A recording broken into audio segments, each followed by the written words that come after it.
ছয়টা দোয়া এবং জিকির আছে, যেই দোয়া জিকিরগুলো কোরআন হাদিসে বর্ণিত সকল দোয়া জিকিরের খোলাসা, সারমর্ম এবং নির্যাস। এই ছয়টাকে যদি কোনো মুসলমান নিয়মিত আঁকড়ে ধরে, তাহলে কোরআন এবং হাদিসের যত দোয়া এবং জিকির আছে কেমন যেন তার নির্যাসটা নিয়মিত সে আমল করলো। বলবো সেগুলা। এই ছয়টা দোয়া এবং জিকিরের মধ্যে সর্বপ্রথম হলো নবী করিম সাল্লাল্লাহু আলাইহি সাল্লামের প্রতি দুরূদ প্রেরণ করা। নবীজি সাল্লাল্লাহু আলাইহি সাল্লামের প্রতি দুরূদ প্রেরণ করার আমল এরকম আমল, আপনি যদি সারা দিনে শুধুমাত্র নবীজির প্রতি দুরূদ প্রেরণ করার আমলটাই জিকির হিসাবে সবচেয়ে বেশি করেন, দোয়া হিসাবে যদি এটাই আপনি সারাদিন করতে থাকেন, তো আপনার জন্য যথেষ্ট হবে। আল্লাহর কাছে আর কিছু না চাইলেও চলবে, আর কিছু না চাইলেও চলবে। দুরূদ মানে হলো নবীজির জন্য দোয়া করা। ভাই, আল্লাহ তার হাবিবকে রহম করবেন, আপনার আমার দোয়ার দিকে আল্লাহর তাকানোর কোনো ঠেকা আছে? নবীজি কি আমাদের দোয়ার কোনো মুখাপেক্ষী? কিন্তু আমরা তার জন্য দোয়া করলে ওই চান্সে আল্লাহ তাআলা আমাদের প্রতি অনুগ্রহ করবেন। একবার না, আপনি নবীজির প্রতি একবার রহমতের দোয়া করবেন, একবার দুরূদ পাঠ করবেন। মান সাল্লা আলাইয়া মাররাতান সাল্লাল্লাহু আলাইহি আশারা। নবীজি সাল্লাল্লাহু আলাইহি সাল্লাম বলেছেন, একবার আমার জন্য তোমরা দোয়া করলে, আমার প্রতি দুরূদ পাঠ করলে, আল্লাহ তাআলা তোমাদের জীবনে 10 বার 10 জায়গায় 10 টাইমস তোমাদের উপরে আল্লাহ তাআলা অনুগ্রহ করবেন। আপনি টেরও পাবেন না কত জায়গায় আল্লাহ অনুগ্রহ করেছেন। আল্লাহ বাঁচাই দিয়েছেন, একটুর জন্য শেষ হয়ে যান নাই। ওই যে দুরূদ পড়ছেন, আল্লাহ তাআলা রক্ষা করছে, আপনি খবরও নাই। আল্লাহ তাআলা আপনার প্রতি বিশাল একটা দান করছে, আপনি লক্ষ্যও করেন নাই। ওই যে দুরূদ পড়ছেন একবার, 10 বার রহমত হবে। এভাবে যত দুরূদ পড়বে সে তত রহমত এবং অনুগ্রহ পাবে। এক সাহাবী বলেছেন, ইয়া রাসূলুল্লাহ, আমি আমার দোয়ার কত অংশ আপনার জন্য রিজার্ভ রাখবো? আমি তো আল্লাহর কাছে অনেক কিছু চাইবো, অনেক কিছু নিবেদন করব, আপনার জন্য যেন আল্লাহ রহমত নাজিল করে, এটাই হলো দুরূদ। এই দুরূদটা আমি কি পরিমাণ রাখবো? 4 ভাগের 1 ভাগ, 3 ভাগের 1 ভাগ, অর্ধেক? এরপরে সাহাবী বলছেন, আসলে যদি সবগুলোই করি, উনি এক একটা পার্সেন্টেজ বলছেন, আর নবী করিম সাল্লাল্লাহু আলাইহি সাল্লাম বলছেন যে, তাকে বোঝাচ্ছেন যে আরো বেশি করতে পারলে ভালো হয়। তো সাহাবী বাড়াইতে বাড়াইতে শেষ পর্যন্ত বলেন যে, আমার দোয়া যদি সবগুলো আপনার জন্য করি, আমি যদি আর কোনো দোয়া না করি, শুধু আপনার জন্যই দোয়া করি, নবী করিম সাল্লাল্লাহু আলাইহি সাল্লাম তাকে সুসংবাদ দিলেন যে, তাহলে তোমার আর কোনো সমস্যা থাকবে না, সব সমস্যা দূর হয়ে যাবে, তোমার কোনো পেরেশানি থাকবে না। ভাইরা আমার, দুরূদের আমল এমন একটা আমল যে আপনার জীবনে কোনো বিপদ, কোনো মুসিবত, কোনো পেরেশানি, কোনো সমস্যা দেখা দিয়েছে, আপনি যদি দুরূদ পড়তে থাকেন, কোনো কিছু মনে আসছে না, অনেক সময় ছাত্র জিজ্ঞেস করে, ভাই পরীক্ষার হলে পড়া ভুলে গেছি, কি করব? আমি দুরূদ পড়া শুরু করেন। আরবদেরকে দেখা যায় কোনো কিছু ভুলে গেলে তারা বলে আল্লাহুম্মা সাল্লি আলা মুহাম্মদ, আল্লাহুম্মা সাল্লি আলা মুহাম্মদ, এটা শুরু করে তারা। কারণ নবী করিম সাল্লাল্লাহু আলাইহি সাল্লাম এর হাদিস থেকে স্পষ্টভাবে, একটি নয় বহু হাদিস থেকে প্রমাণিত, যে ব্যক্তি দুরূদটা নিয়মিত পাঠ করবে, সালাত আলা নবীটাকে যে ব্যক্তি আঁকড়ে ধরবে, সব সময় তার মুখ থেকে সালাত সালাত সালাম চলতে থাকে, এই ব্যক্তির সকল গুনাহ আল্লাহ মাফ করে দিবেন, সকল পেরেশানি আল্লাহ তাআলা মুক্ত করে দিবেন। ভাইরা আমার, দুরূদের আমলটা এত গুরুত্বপূর্ণ আমল, এটা আমরা করি এখন। অনেকে আছেন যে আনুষ্ঠানিকতা যখন থাকে দুরূদের, মিলাদের, তখন একটু সালাত আলা নবী যেভাবে করেন। আর বাকি অনেকে আছেন যেগুলো করারও কোনো খোঁজ খবর নাই। দুরূদ বেশি বেশি করে পাঠ করবো তো ইনশাআল্লাহ। সবচেয়ে শ্রেষ্ঠ দুরূদ, সবচেয়ে উত্তম দুরূদ হলো দুরূদ ইব্রাহিম, যেটা নামাজে পড়েন। আর সবচেয়ে সংক্ষিপ্ত দুরূদ হলো সাল্লাল্লাহু আলাইহি ওয়াসাল্লাম। এছাড়া নবীজির প্রতি দোয়ামূলক যে কোনো দুরূদই আল্লাহর কাছে গ্রহণযোগ্য হতে পারে, যদি দুরূদের অর্থের মধ্যে, কথা বলার মধ্যে খারাপ কিছু না থাকে। দুরূদের নামে অনেকগুলো দুরূদ প্রচলিত আছে বিভিন্ন বই পুস্তকে, অমুক দুরূদ পড়লে অমুক এত নেকি হয়, বা অমুক দুরূদ পড়লে এতবার পড়লে ওই বিপদ দূর হয়। এগুলো কোনো হাদিস নির্দেশিত না, এগুলো হয়তো কারো তাজরিবা, অভিজ্ঞতা নির্ভর।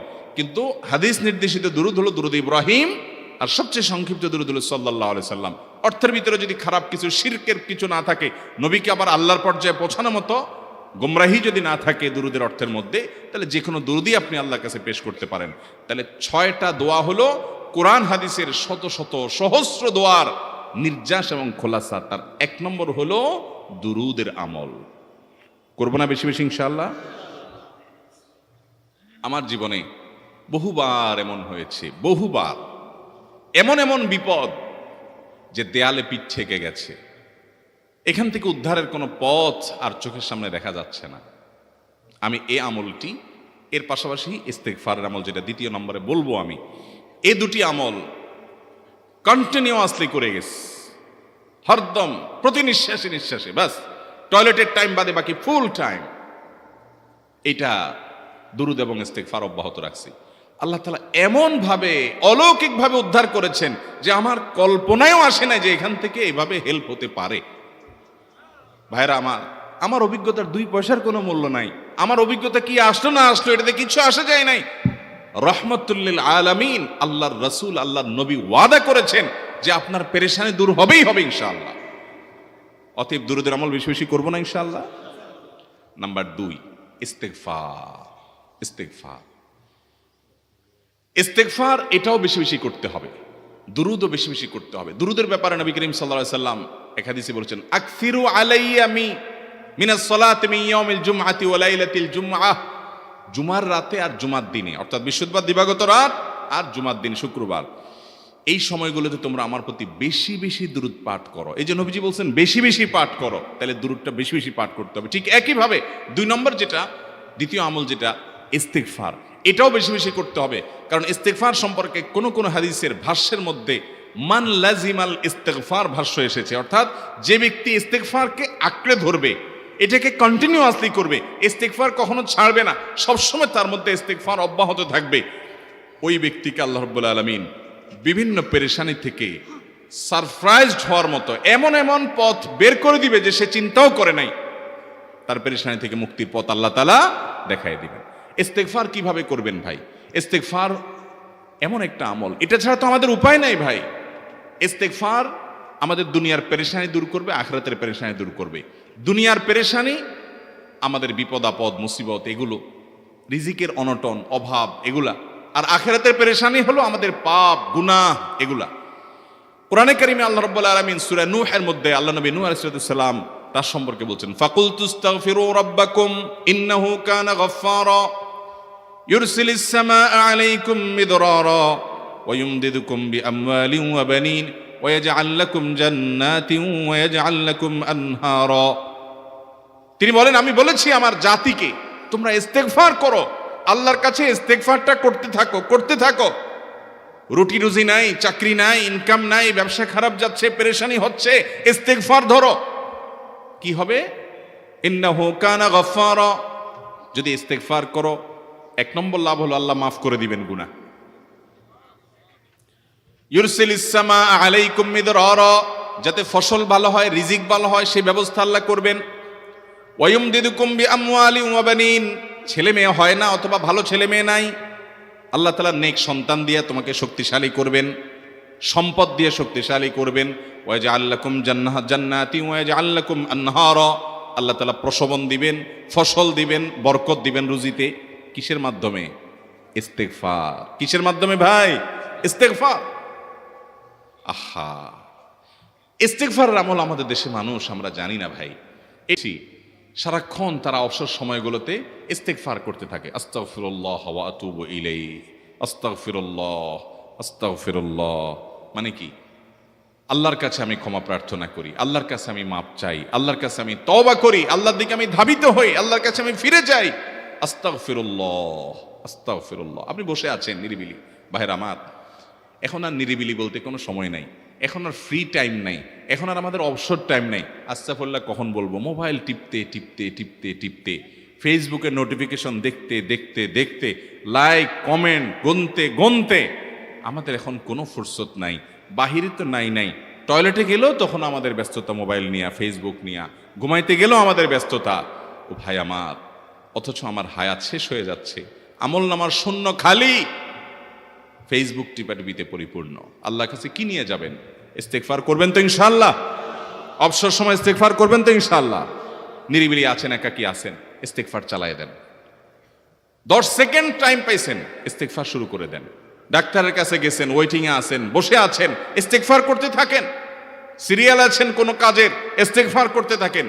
ডিউটিতে যাচ্ছেন, গাড়িতে, বাইসাইকেলে, বাইকে, যে কোনো ভাবে পায়ে হেঁটে ইস্তেগফার করতে থাকেন। যে কোনো অবসরের সময়গুলোকে ইস্তেগফার দিয়ে পরিপূর্ণ করে দেন। ভাইরা আমার, ইস্তেগফার সকল সমস্যার সমাধান। ইস্তেগফারের ভিতরে সবচেয়ে শ্রেষ্ঠ ইস্তেগফার হলো সাইয়্যিদুল ইস্তেগফার। সাইয়্যিদুল ইস্তেগফারটা যদি মুখস্থ না পারেন, অন্তত লিখিত ভার্সনটা পড়েন। সাইয়্যিদুল ইস্তেগফারের যে অর্থ, এটার যে মর্ম, বড় হৃদয়গ্রাহী ভাই, বড় মর্মস্পর্শী। ইমানদার এটার অর্থের দিকে তাকায় যদি পড়ে, তো তার অন্তর না গলে পারে না।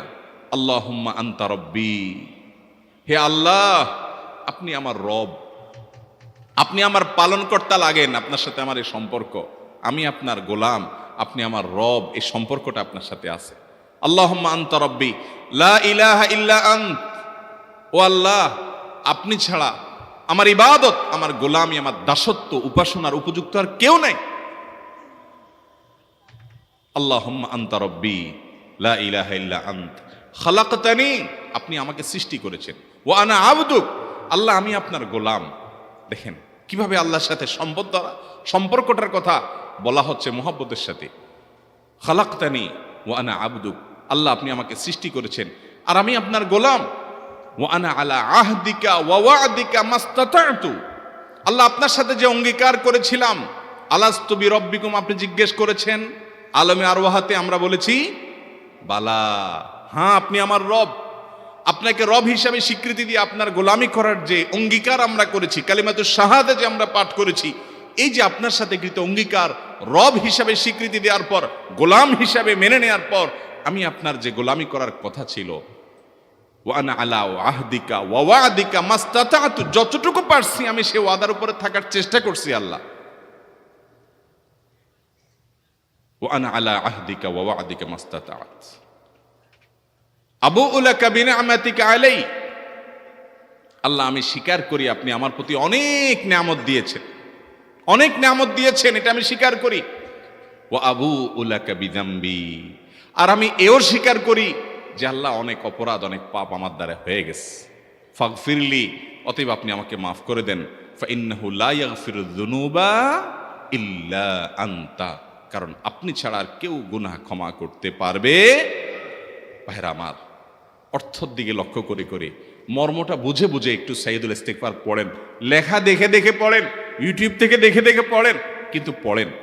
আল্লাহুম্মা আনতা রাব্বি লা ইলাহা ইল্লা আন্ত খালাকতানি ওয়া আনা আবদুক ওয়া আনা আলা আহদিকা ওয়া ওয়া'দিকা মাস্তাতা'তু আউযু বিকা মিন শাররি আবুউ লাকা বিনি'মাতিকা আলাইয়া ওয়া আবুউ লাকা বিযামবি ফাগফিরলি ফাইন্নাহু লা ইয়াগফিরুয যুনুবা ইল্লা আনতা। এটা হলো বড় ইস্তেগফার। এত বড় ইস্তেগফার পড়তে পারেন না, কোনো পেরেশানি নাই, কোনো অসুবিধা নাই। সবচেয়ে ছোট ইস্তেগফার হলো আস্তাগফিরুল্লাহ, আস্তাগফিরুল্লাহ, আস্তাগফিরুল্লাহ। আল্লাহ আপনার কাছে ক্ষমা চাই, কত ভুল হয়ে যায়, কত অন্যায় হয়ে যায়। ভাইরা আমার, এটা হলো রিমুভার। ভুল করে কিছু লিখছেন, রিমুভ করে ফেলছেন, শেষ হয়ে গেছে। আপনি ঘন ঘন ইস্তেগফার পড়তে থাকেন, অগণিত ভুল হয়, অগণিত ত্রুটি হয়, বারবার ইস্তেগফার এগুলোকে সবগুলোকে শেষ করে দেয়। ভাইরা আমার, নিরাপত্তা এনে দেয়। আল্লাহ কোরআনে কারিমে বলেছেন যে আপনার রব আপনার কওমের প্রতি আযাব নাজিল করবেন না যদি আপনি থাকেন। আর যদি তারা ইস্তেগফারে রত রাখে, তাহলে গণ আযাব আল্লাহর পক্ষ থেকে আসবে। অতএব ভাইরা আমার, ইস্তেগফার বেশি বেশি করতে হবে। 6টা আমল, 6টা জিকির, দোয়া হলো শত শত হাজার দোয়া এবং জিকিরের সান্নিধ্যাসের। দ্বিতীয়টা হলো ইস্তেগফার। চেষ্টা করবো না ইনশাআল্লাহ ইস্তেগফার করা, চলতে ফিরতে আস্তাগফিরুল্লাহ ওয়া আতুবু ইলাইহি, অথবা শুধু আস্তাগফিরুল্লাহ। আরেকটা ইস্তেগফার হাদিসে বর্ণিত, আস্তাগফিরুল্লাহাল্লাযী লা ইলাহা ইল্লা হুয়াল হাইয়ুল কাইয়্যুম ওয়া আতুবু ইলাইহি ওয়া লা হাওলা ওয়া লা কুওয়াতা ইল্লা বিল্লাহ। এটাও ইস্তেগফার। তাহলে একটা বড় ইস্তেগফার, একটা মিডিয়াম, একটা ছোট, যার যেটা সুবিধা হয় এটা পড়েন। বড়টা হলো সাইয়্যিদুল ইস্তেগফার, সবচেয়ে শ্রেষ্ঠ ইস্তেগফার যেটা হাদিসে বর্ণিত হয়েছে। সাইয়্যিদুল ইস্তেগফার নবীজি সকাল সন্ধ্যা পাঠ করতেন, বিভিন্ন সময় পাঠ করতেন, রাতে পাঠ করার কথা বলতেন। সাইয়্যিদুল ইস্তেগফার পাঠ করলে আল্লাহ রাব্বুল আলামিন ওই দিনে, ওই রাতে, ওই ব্যক্তি মারা গেলে তার সব গুনাহ খাতা মাফ করে তাকে জান্নাত দিবেন ইনশাআল্লাহ।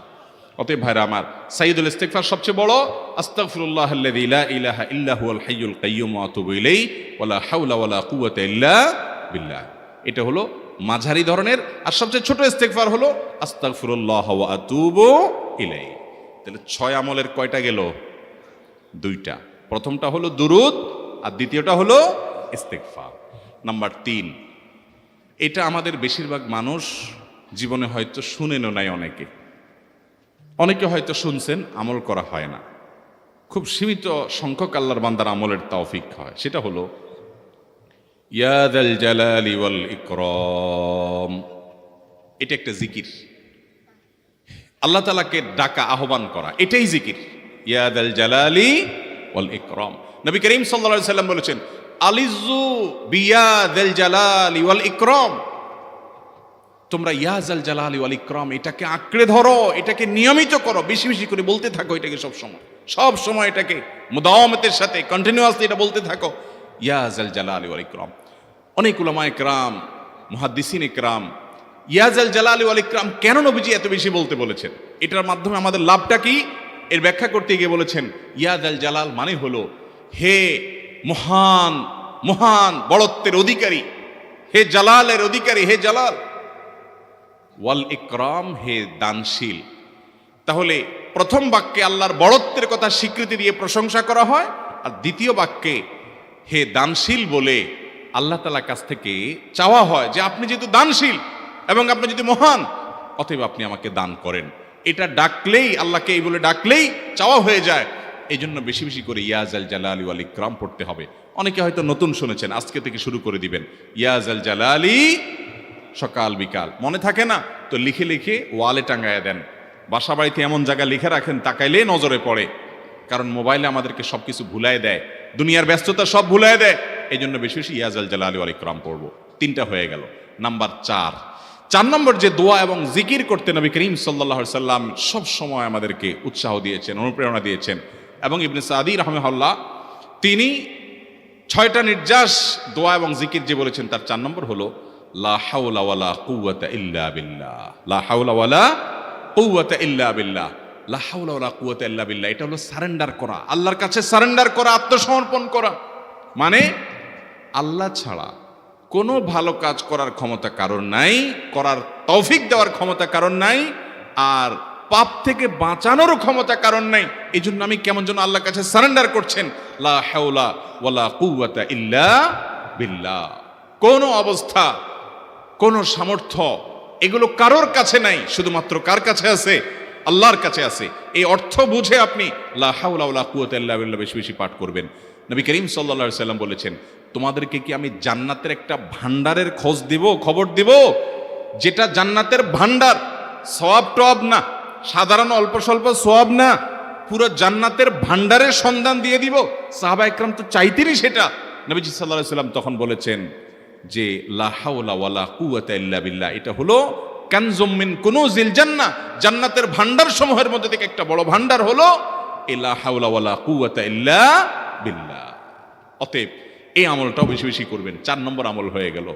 দুরুদের আমল 1, ইস্তিগফার আমল 2, ইয়া যাল জালালি ওয়াল ইকরাম 3, লা হাওলা ওয়ালা কুওয়াতা ইল্লা বিল্লাহ। কয়টা হলো?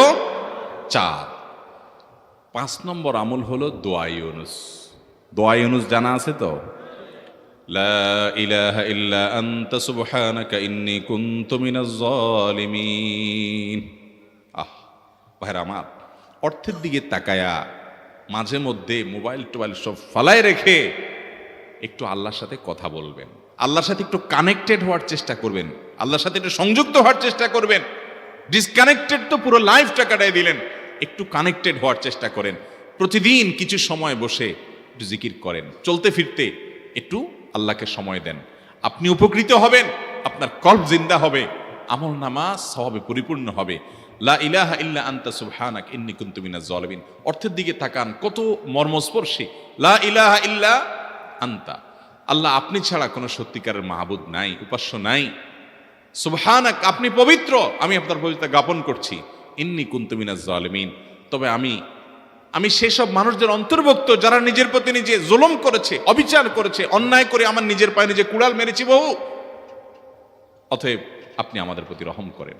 এই দোয়া পাঠ করে আপনারা সবাই জানেন আল্লাহর একজন নবী, তিনি জীবনের সবচেয়ে কঠিন পরিস্থিতির মুখোমুখি হয়ে এমন বিপদে পড়েছেন যে বিপদ থেকে উদ্ধারের কোনো পথ ছিল না।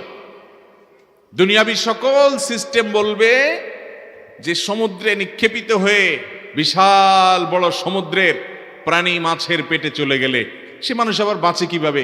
মুহূর্তের ভিতরেই তো মারা যাবে অক্সিজেনের অভাবে। এটাই দুনিয়ার সিস্টেম বলে।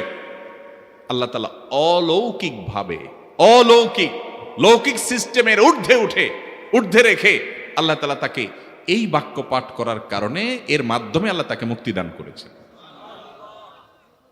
এবং আল্লাহ তাআলা এই ঘটনা কোরআনে উল্লেখ করার পর একটা সুসংবাদ বলছেন আমাদের সবার জন্য, বিরাট বড় আনন্দের সংবাদ। আল্লাহ বলেছেন, ওয়াকাযালিকা নুনজিল মুমিনিন। এই বাক্য পাঠ করার পর ইউনূস আলাইহিস সালামকে শুধু রক্ষা করেছেন আল্লাহ, তাই নয়, আল্লাহ বলেছেন একইভাবে তাকে যেরকম রক্ষা করেছি, এই বাক্য যদি কেউ পড়ার মতো পড়ে, হক আদায় করে পড়ে, মনের গভীর থেকে পড়ে, মর্ম উপলব্ধি করে পড়ে, নিয়মিত পড়ে, ওয়াকাযালিকা নুনজিল মুমিনিন, ঈমানদারদেরকে আমি রক্ষা করে দেব এভাবে। আরো শুনবেন, আমাদের প্রিয় নবী সাল্লাল্লাহু আলাইহি সাল্লাম বলেছেন, তোমরা আমার ভাই ইউনূস ইবনে মাত্তা যে দোয়া করেছে, ওই দোয়াটাকে তোমরা আঁকড়ে ধরবা, যে কোনো বিপদে আপদে মুসিবতে আল্লাহর কাছে চাইবা। ভাইরা আমার, আমরা বিপদ আপদে পড়লে হুজুরদের কাছে চলে যায় দোয়ার জন্য। অনেকে মাজারে চলে যায়, সেখানে মানত করে, টাকা পয়সা দেয় বিপদ উদ্ধার করার জন্য। কপাল পোড়া জানে না ও কার গোলাম, ও আরশে আজিমের মালিকের গোলাম, তার সাথে ডাইরেক্ট কানেক্টেড হওয়ার সুযোগ আছে, শুধু ইউজ করলেই হয়, সুইচ দিলেই হয়। কপাল পোড়া জানে না, ডানে বামে গিয়ে নিজের আমল বরবাদ করে, ঈমান বরবাদ করে, তাওহীদ নষ্ট করে। ভাইরা আমার, তাহলে যে কোনো সমস্যা ফিল করি অথবা স্বাভাবিক অবস্থাতে দোয়া ইউনূস পাঠ করব, লা ইলাহা ইল্লা আনতা সুবহানাকা ইন্নী কুনতু মিনাজ জালিমিন। ভাইরা আমার, দুনিয়ার মানুষের কাছে আপনি অপরাধী এটা বললে খারাপ লাগে। আপনি একটা অফিসে চাকরি করেন, দুর্নীতি করে চুরি করে ধরা পড়ছেন, বসের কাছে যে মাপ চাইছেন, স্যার ভুল হয়ে গেছে, আর কখনো করব না, লোভে পড়ে করে ফেলছি, বিপদে পড়ছিলাম, টাকা টানছিল স্যার, আর কোনোদিন করব না, মাফ করে দেন স্যার, চাকরিটা রাখেন স্যার। আপনি মাপ চাইলেন, লজ্জিত হলেন, চোখের পানি ফেললেন, পাও ধরে মাপ চাইলেন, ছোট হলেন।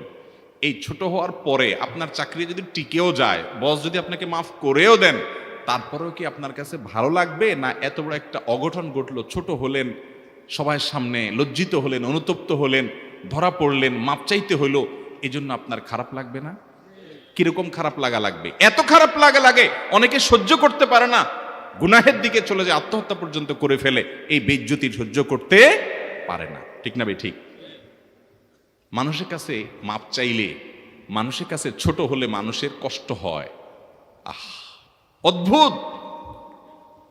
আরশে আজিমের মালিকের কাছে সেজদায় পড়ে চোখের পানি ফেলে যদি স্বীকার করেন, ও মালিক, নামাজ পড়ি নাই, বড় জুলুম করেছি, কাবিরা গুনাহ করেছি, ও মালিক, হারাম জিনিস দেখে ফেলেছি, খারাপ জিনিস শুনে ফেলেছি, পাপ করেছি, অপরাধ করেছি, মালিক, জাহান্নামের যে বিবরণ হাদিসে আসছে, এটা সহ্য করার ক্ষমতা আমার নাই, আপনি আমাকে মাফ করে দেন। এইভাবে যদি আল্লাহর কাছে একটু চোখের পানি ফেলে দোয়া করেন, একটু দোয়া করে দেখেন, আল্লাহর শপথ করে বলছি, আপনার জীবনে সবচেয়ে আনন্দের মুহূর্ত হবে তখন, যেদিন এরকম দোয়া করতে পেরেছেন, চোখের পানি ফেলতে পেরেছেন। দুনিয়ার মানুষের কাছে ছোট হলে মানুষের মনটা সংকীর্ণ হয়, ছোট হয়, মানুষ অপমান বোধ করে, খারাপ লাগে। মালিকের কাছে যদি কেউ মাপ চায়, চোখের পানি ফেলে, ইস্তেগফার করে, ছোট হয়, তাহলে তার অন্তরে আরো আনন্দ অনুভব হয়। সালহাতু সঙ্গে বুদি দিল খরাশ, আজমোদে এক জামানা খাকে বাস। পাথর হয়ে বহুকাল ছিলে ভাই, কিছু কালের জন্য একটু মাটি হওয়া আসো, একটু মাটি হয়ে দেখো। পাথর হয়ে তুমি যতটা আনন্দিত হয়েছো, পুলকিত হয়েছো, পরিতৃপ্ত হয়েছো, আরশে আজিমের মালিকের শপথ করে বলছি, আল্লাহর কাছে মাটি হয়ে, ছোট হয়ে, তুচ্ছ হয়ে, অপমানিত হয়ে, ক্ষমা চেয়ে, ইস্তেগফার করে তুমি যখন লা ইলাহা ইল্লা আনতা সুবহানাকা ইন্নী কুনতু মিনাজ জালিমিন, নিজে পাপ করেছো এটা স্বীকার যখন করবে, তখন আল্লাহ তাআলা শুধু মাফ করবেন না, তোমাকে ঈমানের স্বাদ দিবেন, তুমি সাথে সাথে অন্তরে সেটা অনুভব করবে। ভাইরা আমার, আল্লাহর দিকে ধাবিত হবে তো ইনশাআল্লাহ? গুনাহের, পাপের, অপরাধের পথ ছেড়ে আসবো তো ইনশাআল্লাহ? লা ইলাহা ইল্লা আনতা সুবহানাকা ইন্নী কুনতু মিনাজ জালিমিন। কোরআন হাদিসের নির্যাসের 5 নম্বর আমল দোয়া ইউনুস। নবীজি সাল্লাল্লাহু আলাইহি সাল্লাম বলেছেন, আমার ভাই ইউনুস আলাইহিস সালাম তিনি আল্লাহর কাছে এটা পড়ে যেরকম বিপদ থেকে রক্ষা পেয়ে গেছেন, তোমরা আমার ভাই ইউনুস আলাইহিস সালামের দোয়াটা বেশি বেশি পড়বা, ওইটাকে তোমরা আঁকড়ে ধরবা, তোমাদেরকে আল্লাহ তাআলা উদ্ধার করবেন। আল্লাহ কোরআনে ওয়াদা করেছেন, ওয়া কাযালিকা নুনজিল মুমিনিন, এভাবে আমি ইমানদারদেরকে রক্ষা করব। অতএব ভাইরা আমার, বিপদ আপদে ওই মাজারে দৌড় দিবেন না, হুজুরের কাছে দোয়া চান, এটাতে দোষের কিছু নাই, কিন্তু সবকিছুর আগে আপনি নিজে নিজের মালিকের কাছে চান। আমরা অনেকে দোয়া করি না, কেন করি না? আমরা মনে করি যাই রে, আমি এত গুনাহগার মানুষ, আমার দোয়া কবুল হবে, এই জন্য হুজুরের কাছেই শুধু যায়, যে হুজুর যদি কিছু বলে দেয়। আল্লাহর কাছে ডাইরেক্ট চাইলে যে পাওয়া যাবে, এটা অনেক মুসলমান বিশ্বাস করে না, ভালো করে জানে না। ভাইরা আমার, আল্লাহ কোরআনে বলেছেন, উদউনি আস্তাজিব লাকুম, তোমরা আমার কাছে দোয়া করো, আমি কবুল করব, ওয়াদা করেছেন আল্লাহ তাআলা। আমার রব কি ওয়াদার খেলাফ করে? আমাদের রব ওয়াদার খেলাফ করে? ইন্নাহু লা ইউখলিফুল মিআদ, তিনি ওয়াদার খেলাফ করেন না। তিনি বলেছেন তোমরা দোয়া করো, হালাল বক্ষণ থাকে, যদি হালাল উপার্জন যদি থাকে, শরীরে যদি হারাম যদি না থাকে, শর্ত আদায় করে দোয়া যদি করেন, দোয়া করে আবার হুলস্থুল যদি না করেন, তাড়াহুড়ো যদি না করেন, দোয়া করে আল্লাহর কাছে দরখাস্ত জমা দিয়ে দেন, দুরূদ পাঠ করেন, শর্ত আদায় করে দোয়া করেন, আপনি যত অপরাধী হন, যত গুনাহগার হন, যত পাপিষ্ঠ হন, আল্লাহ আপনার দোয়া কবুল করবে। আচ্ছা ভাই, আমরা যত খারাপ হই, আপনি নামাজ পড়েন না, আপনি ফিল্ম দেখেন, আপনি হারাম জিনিস দেখেন, আপনি অনেক খারাপ কাজ করেন, গালিগালাজ করেন, মানুষের হক মানেন, যত খারাপ আপনি হন, আপনি ইবলিসের চেয়ে বেশি খারাপ হতে পারবেন? ইবলিসের চেয়ে বেশি খারাপ হওয়ার সুযোগ আছে? খারাপের বাপ সে, তার মতো খারাপ তো আপনি চাইলেও হতে পারবেন না, ঠিক না ভাই? ঠিক। আচ্ছা, এই ইবলিস আল্লাহর কাছে দোয়া করছে কখন? এমন সময় যখন আল্লাহ তাকে নির্দেশ করছে সিজদা করো, আদমের সম্মানে। সেই নির্দেশ সে লঙ্ঘন করেছে, ডাইরেক্ট আল্লাহর সামনে সরাসরি লঙ্ঘন, সরাসরি বিদ্রোহ। আপনার সামনে আপনার ছেলে, আপনার কর্মচারী, আপনার কাজের লোক ডাইরেক্ট যদি একটা জিনিস বলে পারবো না, কি পরিমাণ মেজাজ আপনার গরম হবে চিন্তা করেন। অথচ আপনিও মানুষ, সেও মানুষ, আর আল্লাহ হলেন সৃষ্টিকর্তা, এ হলো সৃষ্টি। সে যুক্তি দেখায়, খালাক্তানি মিন নার ওয়া খালাক্তাহু মিন তিন, আমারে আগুন থেকে তৈরি করছেন, তারে মাটি থেকে তৈরি করছেন, আমি কেন তারে সিজদা করব? তর্ক যুক্তি হাজির করে আল্লাহর নির্দেশকে আল্লাহর সামনে লঙ্ঘন করেছে। কত ডেঞ্জারাস সিচুয়েশন বুঝেন, কি পরিমাণ রাগ আল্লাহ রাব্বুল আলামিন হওয়ার কথা।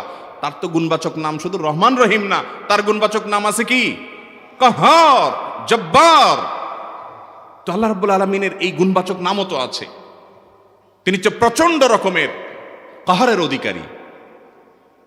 তো আল্লাহর সামনে ডাইরেক্ট তার আদেশকে লঙ্ঘন করেছে, হঠকারিতা দেখিয়েছে, অহংকার করেছে, দম্ভ দেখিয়েছে, এত বড় বেয়াদবি করেছে। ওই টাইমে আল্লাহ তাআলা তো রাগ হওয়ার কথা। ওই রাগের সময়, ওই কঠিন সময় ইবলিস যখন আল্লাহ তাকে বললেন, যাও ফখরুজ মিনহা ফাইন্নাকা রাজিম, জান্নাত থেকে বের হও, তুমি বিতাড়িত, আল্লাহ রাগ হয়ে তাকে জান্নাত থেকে বের করে দিলেন। ভাইরা আমার, এই রকম সময় পর্যন্ত ইবলিস দোয়া করে বসছে। কি দোয়া করছে? রব্বি আনজিরনি ইলা ইয়াউমি ইউবআসুন, আল্লাহ আমাকে সুযোগ দেন, কিয়ামত পর্যন্ত হায়াতটা দেন আমারে, দোয়া করে বসছে। কিন্তু আল্লাহ তাআলা কি করছেন? আল্লাহ বলছেন, তো বড় সাহস তোর বেটা, মাত্র সিজদা করতে বলছেন করলি না, কমবখত, আবার দোয়া করস? আল্লাহ সেটা বলেন নাই। আল্লাহ কি করছেন? ইন্নাকা মিনাল মুনজারিন, যাও তোমাকে সুযোগ দেয়া হলো। সুবহানাল্লাহ। ইবলিস যদি আল্লাহর রাগ হওয়ার মতো সময়ে, ক্রোধ হওয়ার মতো সময়ে আল্লাহর সামনে আল্লাহর সরাসরি অবাধ্য হয়ে আল্লাহ তাকে বের করে দিচ্ছেন বিতাড়িত শয়তানকে, ওই টাইমে যদি দোয়া করার পর ইবলিসের দোয়া কবুল হয়, ও মুসলমান, আপনি আল্লাহর গোলাম হিসেবে নিজেকে স্বীকার করেন, আপনি যত পাপিষ্ঠ হন না কেন, আপনার দোয়া কেন কবুল হবে? আল্লাহর কাছে দোয়া করবো না ইনশাআল্লাহ? ইবলিসই আমাদেরকে বুঝায়, ফুসলায়, তুই কোন মুখে দোয়া করবি আল্লাহর কাছে?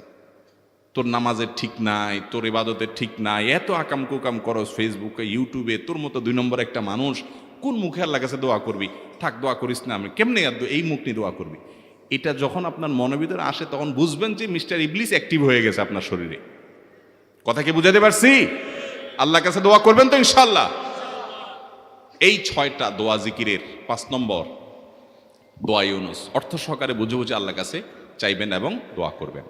6 নম্বর হলো সুবহানাল্লাহ, আলহামদুলিল্লাহ, লা ইলাহা ইল্লাল্লাহ, আল্লাহু আকবার। এই বাক্যগুলো দেখবেন ঘুরে ফিরে নবী করিম সাল্লাল্লাহু আলাইহি ওয়াসাল্লাম সারাদিন পড়তেন। 5 ওয়াক্ত নামাজের পরে 33 বার দেখবেন। আবার দেখবেন সকাল সন্ধ্যায় সুবহানাল্লাহি ওয়া বিহামদিহি 100 বার, সুবহানাল্লাহি ওয়া আলহামদুলিল্লাহি আল্লাহু আকবার 100 বার।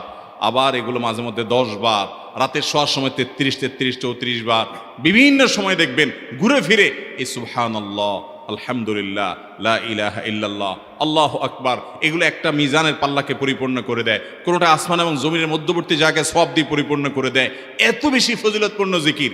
এই জন্য পুরো কোরআন হাদিসের দোয়া এবং জিকিরের নির্যাসের শেষ এবং 6 নম্বর হলো বেশি বেশি করে দিন রাত 24 ঘন্টা যখন সুযোগ পাবেন, যেখানে যেখানে হাদিসে যে সংখ্যা বলা আছে ওটাতে করবেনই, ওর বাইরেও বেশি বেশি করে সুবহানাল্লাহ, আলহামদুলিল্লাহ, লা ইলাহা ইল্লাল্লাহ, আল্লাহু আকবার বেশি বেশি করবো না ইনশাআল্লাহ।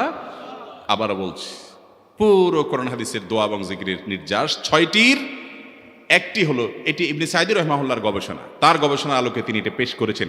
এটি আবার কোনো হাদিস থেকে নির্যাস বের করে দেওয়া হয়েছে সে নয়, এটা একজন মুফাসসিরের গবেষণা। তিনি বলেছেন কোরআন হাদিসে যত দোয়া বলা হয়েছে সবগুলার মর্ম কথা এর মধ্যে চলে আসে। তাছাড়া নবী সাল্লাল্লাহু আলাইহি সাল্লাম এবং কোরআনে এইগুলাকে বেশি বেশি করতে বলেছেন। আলিজ্জু, আকসিরু, মান লাজিমা, এই শব্দগুলো ব্যবহার করা হয়েছে। এই জন্য এগুলো বেশি বেশি করে করতে হবে। এই যে শেষেরটা নবী সাল্লাল্লাহু আলাইহি ওয়াসাল্লাম সবসময় বিভিন্ন জায়গায় করতেন। আবারও বলছি, নাম্বার 1 দুরুদ, নাম্বার 2 ইস্তিগফার, নাম্বার 3 ইয়া দাল জালালি ওয়াল ইকরাম, নাম্বার 4 লা হাওলা ওয়ালা কুওয়াতা ইল্লা বিল্লাহ, জান্নাতের ভান্ডার এটা। নাম্বার 5 লা ইলাহা ইল্লা আনতা সুবহানাকা ইন্নী কুনতু মিনাজ জালিমিন, বিপদ না আসলেও স্বাভাবিক অবস্থায় পড়বেন। নাম্বার 6 সুবহানাল্লাহি ওয়াল হামদুলিল্লাহি ওয়া লা ইলাহা ইল্লাল্লাহু আল্লাহু আকবার। নিয়মিত করব তো ইনশাআল্লাহ। আল্লাহ আমাকে আপনাকে আমাদের সবাইকে আমল করার তৌফিক দান করুন, সব সময় জিকিরের মধ্যে থাকার তৌফিক দান করুন। জাযাকুমুল্লাহু খায়রা ওয়া আখিরু দাওয়ানা আলহামদুলিল্লাহি রাব্বিল আলামিন।